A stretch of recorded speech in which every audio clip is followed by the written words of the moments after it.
Maputo, la capitale du Mozambique, a célébré les 63 ans d'anniversaire de la République du Congo.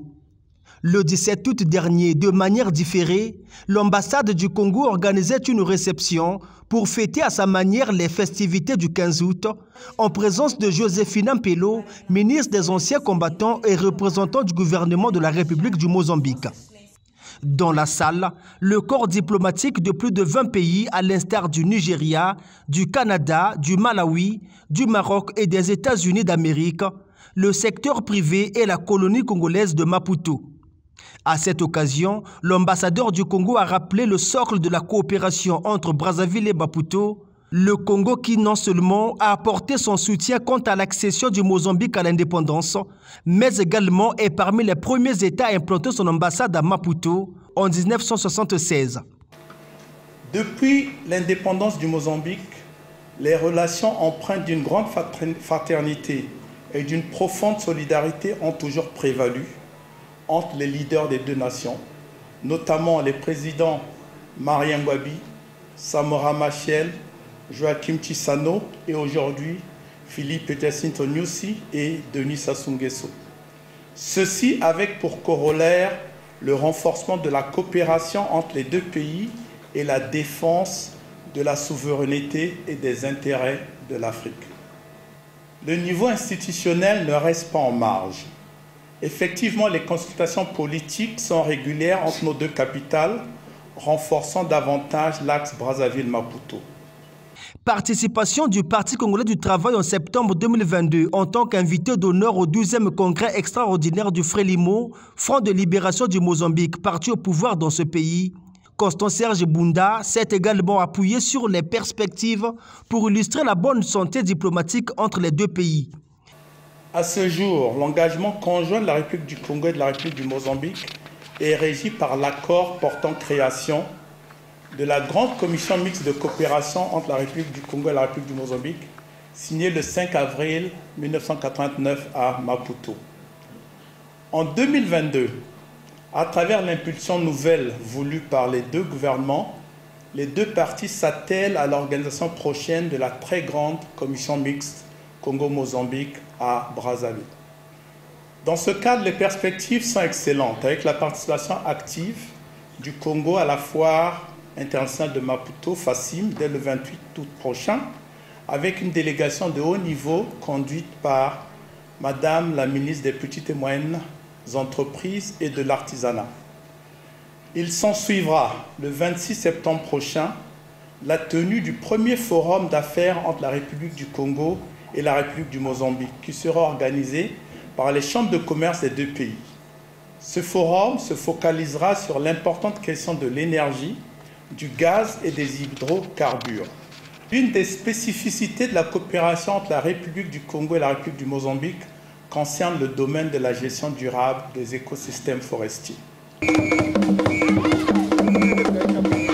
Réception, oui, mais l'action de l'ambassade du Congo au Mozambique ne s'est pas arrêtée à la simple célébration.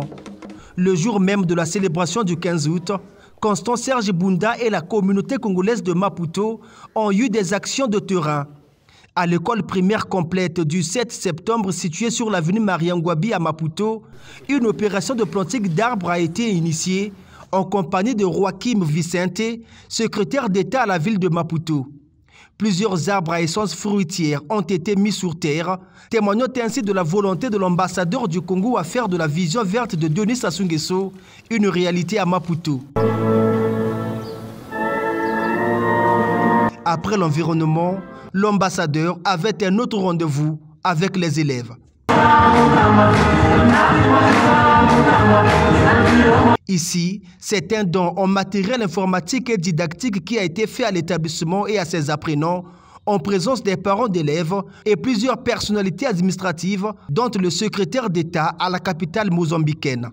Planting d'arbres et dotation, deux actions que l'ambassadeur a inscrites dans la ligne droite de la thématique du 63e anniversaire du Congo, à savoir engagement citoyen, résilience et progrès. En choisissant ce thème au niveau de l'ambassade de la République du Congo, nous célébrons notre fête nationale au Mozambique sous le signe de l'éducation, la lutte contre le changement climatique, et l'autosuffisance alimentaire, qui sont des agendas extrêmement importants pour nos deux pays.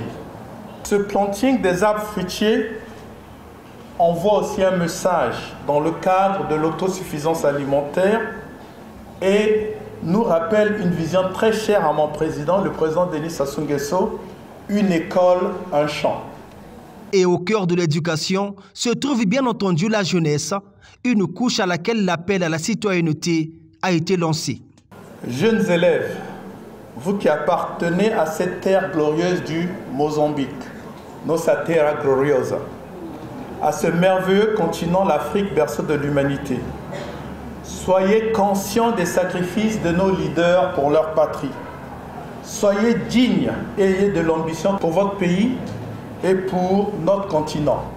Nous ne pourrions nous imposer dans ce monde compétitif qu'à travers l'éducation et la qualité de nos cadres pour construire une Afrique que nous voulons prospère, une Afrique forte, unie, influente, qui est un acteur et partenaire global et respecté.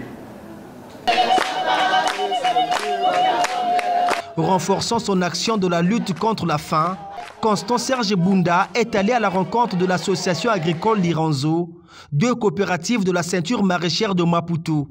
À ces femmes et hommes, l'ambassadeur a fait un don en matériel agricole composé essentiellement de houes et de brouettes.